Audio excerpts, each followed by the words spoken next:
Joining me in the room now is Aaron the Plague Ortiz, fresh off a huge tournament. God, win over the weekend, this past weekend, man. You're fresh off this stuff, man. Dude, congratulations on, your success in, where was it? Nashville, Tennessee. Yep, Nashville, Tennessee. Congratulations, man. Let's talk about it, bro. You guys drove as a clan to Nashville and you beat up a couple of guys there, man. Let's talk about it. Oh yeah, it was a good time. Myself, Matt Negrati, and Brian Espinoza, we all head down to the Waco tournament, and yeah, we came out. Brian Espinoza, he did place third in his division.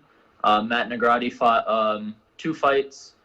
He did really good. He knocked out his opponent in the first round on the first fight, and then the second fight was a really good split decision. But he got the loss, but it was still a really good fight on his half. And then then I fought. Yeah. Yep. Then you fought a couple of monsters in there, but I really want to talk about that second fight where you won the championship. But dude, before we get into these fights and stuff like that, how do you guys get into this tournament? Like how you picked, or how do you enter it? So it's morely just like a sign up. You go on their website, you sign up for your weight class and your what division you'll be fighting in. So I was in the 189 division, and then advanced amateur / pro. So yeah, Excellent. you just sign up through online. Now, have you been in this same tournament in the past? As far as this one in Tennessee? No, this was our first time fighting in the Waco tournament. We fought in USMTO, we fought in WKA, TVAs. We fought all of those, but that was our first time in the Waco. Excellent. But it was really nice. Yeah, what brought you to that tournament? Was it just the challenge and the people that the competitors in there, or was it just something that's going on now and you wanted to get active? It was a little bit of both, because it's been about a year since I stepped in the ring last. But we also know that Waco has really good kickboxers, and we wanted to test ourselves and put ourselves there. Excellent. Well, I know you have a ton of fights under your belt. I mean, I've been to a bunch of your fights all over the New England area. No Boundary, Lion Fight. I've seen you fight for. I think Wartime, Muay Thai. I think you fought for once or twice. You've been everywhere, man. How does this rank up going to another place as far as fighting out of kind of your comfort zone? It's always a great time. I mean, tournaments are always it's a big difference between the tournaments and the no boundaries and everything like that, the lion fights, because that's just more of a build up, Tournaments is I don't know, they're just something different, Yeah. It's everything's fast paced. It's a great time. Yeah, and it's like you said, it's a tournament, and it's like a festive atmosphere, and there's a lot of moving around. There's a lot of jumping here and there, a lot of things going on at once. I'm used to jiu-jitsu tournaments and stuff like that, so there's a lot of action going on at once. And watching your fight, I think there's another ring or something else, another fight going on while this fight's going on. So there's a huge crowd there. So let's talk about this, buddy. I mean, you took off, you drove down there with a few people, supporters, coach, of course, and the fighters with you, man. You get there the first day. Did you have a bye? Let's talk about that. Let's talk about when you got there and how was it put together, and how do you get your first fight there? So we showed up. It was weigh-ins day, so we start to get ready and to weigh in, and the lady told me that I would be having the bye because my record was the best out of the other fighters, and but we really didn't want the bye because we just drove from Massachusetts. I really wanted to fight, so I asked if there was any way that we could not get the bye, and she said, yeah, you can surrender it. So that's what we did right when we weighed in. We were like, yeah, we want to surrender the bye. So all right, so All right. So when the dude that you were gonna fight and you surrendered the bye, did he go, "Oh shit"? I'm not Oh sure. no! Yeah, so like we didn't really even see any opponents until like the day of. Yeah. So I'm not sure, but yeah, we dude, the guy must have been like, wait. Now I'm fighting him, the guy with the mid. You know, like, so all right, so that first fight, what was that on Saturday?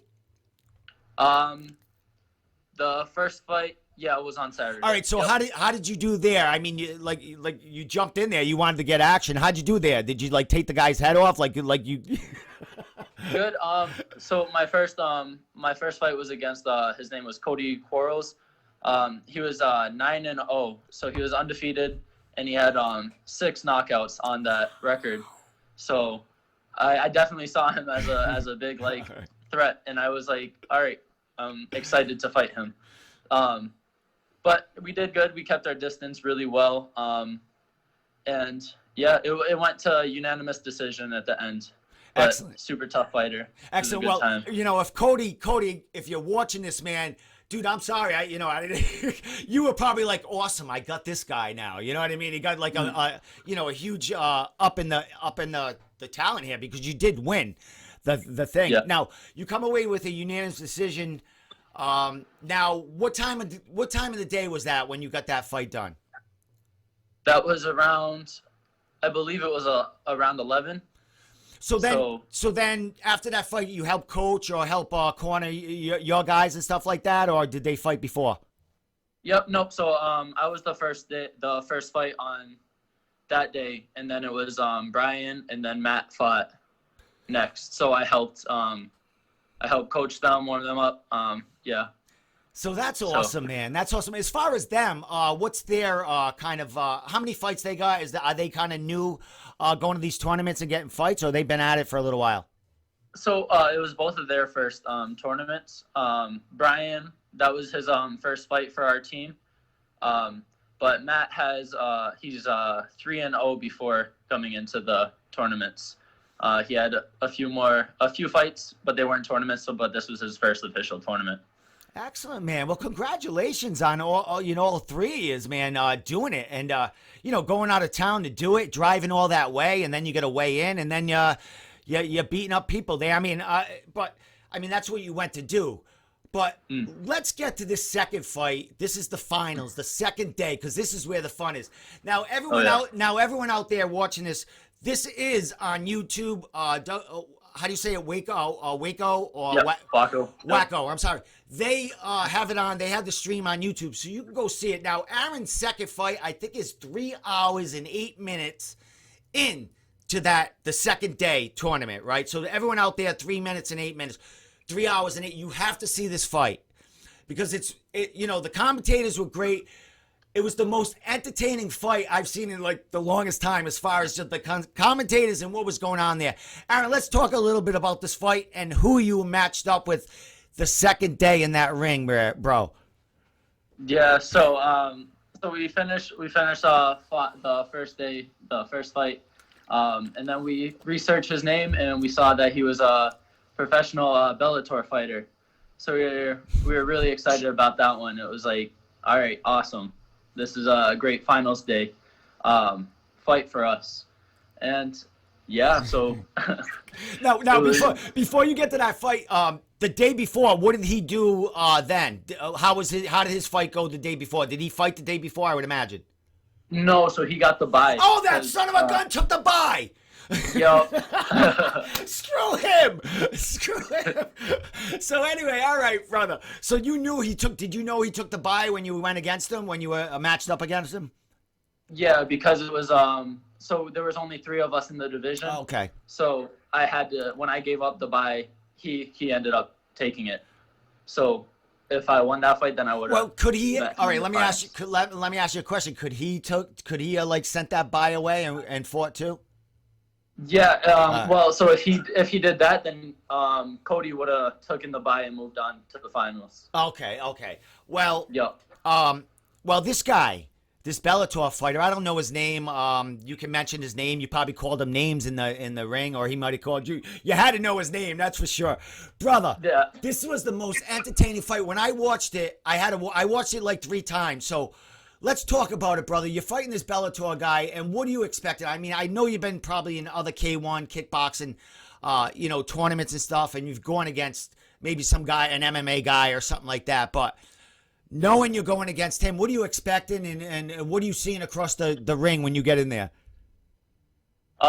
So he was he's 34 years old. And we get into the ring, we step up, we're in the stare down, and I was like, all right, this is gonna be a good fight. I just knew it. I just knew it was gonna be a solid fight. We both had the dead eye contact, and it was like, all right, it's about to get real. And it got real, brother. Let's talk about it. I have a piece of that I'm gonna show and stuff like that while we're talking, because it was amazing. And before we actually did this interview, before you came on, I played a 30-second segment of that fight, because the commentators, man, they were incredible, and I need everyone in New England to go watch this fight. 3 hours and 8 minutes in. All right, so all right, it gets real, brother. You start off. Let's talk about this fight, man, and how you felt right off the bat in there. Right off the bat, I felt really strong. We started throwing some hands, and I caught him with a hook. And at one point, he when I hit him with that hook, he backed up, so I could feel him right there. I rocked him a little bit, and then I got him into the corner, and then he did an illegal throw, but so. Now that first one I don't think was as bad as it was more of a sweep, a sweep or a trip or something like that. That first one. Yeah, for sure. It was K1, so there's no sweeps or anything like that. Yeah. But that definitely wasn't his worst one of the match. So when he swept you like that and you got up, the ref gave him a warning. I don't gave him and then the commentators are they're joking and they're serious too. You can't do that in this one. And he's like, hey, this guy thinks he's in an MMA fight here, but it's in him. You know what I mean? He's a competitor, and he's a competitor, and it looks like a killer in there. He wanted to kill you at one point. So then he trips you down that first time. You get going again. Was that the time you said something to him and pushed him off, or was it a second time after that when that happened? So I think when I gave him a little push, but he was the one to push me more. Yeah. At first, that was later on. He hit me with a good sweep, and I was getting up, and he looked down at me. He was like, "Get up," and I was like, "Don't worry, I am." And then he pushed me, and then I blew him a kiss. It was we were talking a little bit of smack. Yeah. It was friggin' fabulous, buddy. Fabulous. So I mean, there was 3 or 4 takedowns in there, or sweeps, but there was definitely 2 takedowns and 1 body lock slam at one time. You know what I mean? And legit nice one. Dude, what the hell are you thinking in there?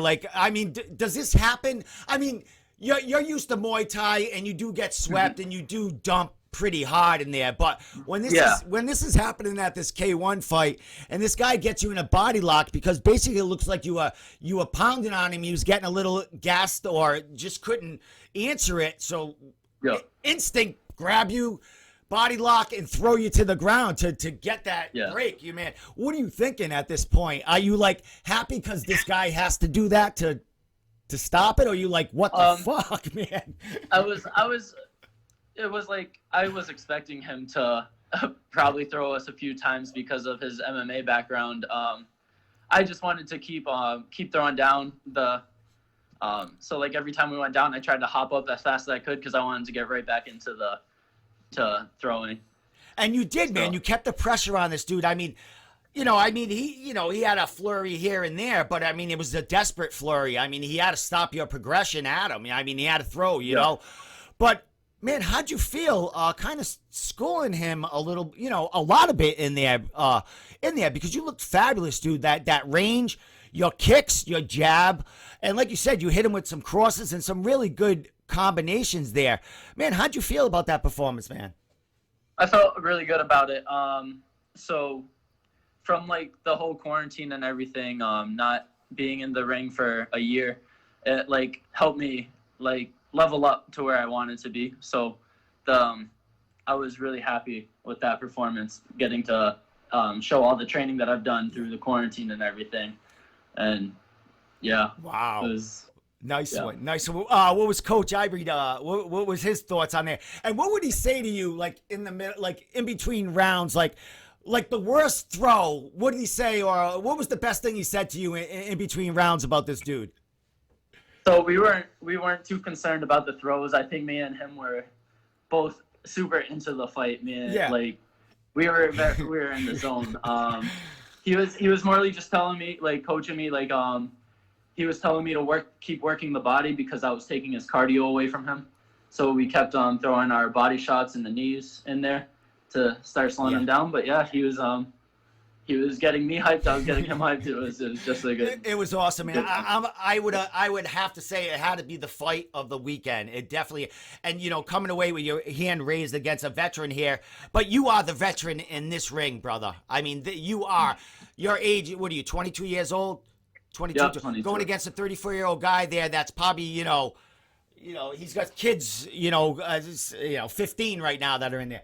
But anyway, dude, what goes on from here? I mean, as far as it looks like Massachusetts is opening up a little bit, as far as, venues and stuff like that. Do you still keep looking on the circuits around, around the country, or do you kind of go back, train, and, wait for something to open up closer? I know Lion Fight is starting to open up. Who knows? They might come back to Foxwoods. I know you got a teammate in Mike Triana fighting for them next week, not this week, and the following weekend, man. So what goes on with you? Like, what goes on with Aaron? You got that taste after a year, and you fought a legit guy in a great, entertaining fight. You must have that hunger, dude. What's in the head right now? What's going on in there? So right now we're just looking for any fights that we can find. We're just looking for the experience. We do have the U.S. MTO coming up in Arizona, so we'll be heading over to that in April. So that's what we're looking forward to right now, is that the U.S. MTO. Excellent, my man. So you definitely have something to train for, get ready for, and look forward to. I mean, you're staying busy. It's been a year, and it looks like things are opening up and around the country, man. You got a big fight for your teammate coming up in a week and a half, dude. So the team's doing great, man.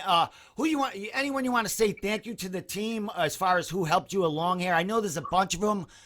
You got a ton of talent that comes in and out of that training to get that stand up, dude. Shout outs to all them people you want to thank, and then I'll let you get going and enjoy the rest of your week.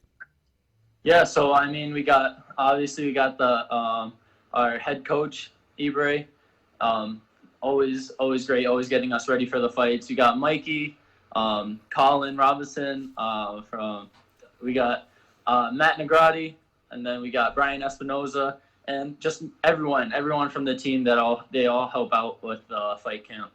It's a great time. A ton of talent in that camp. A happy crew, man.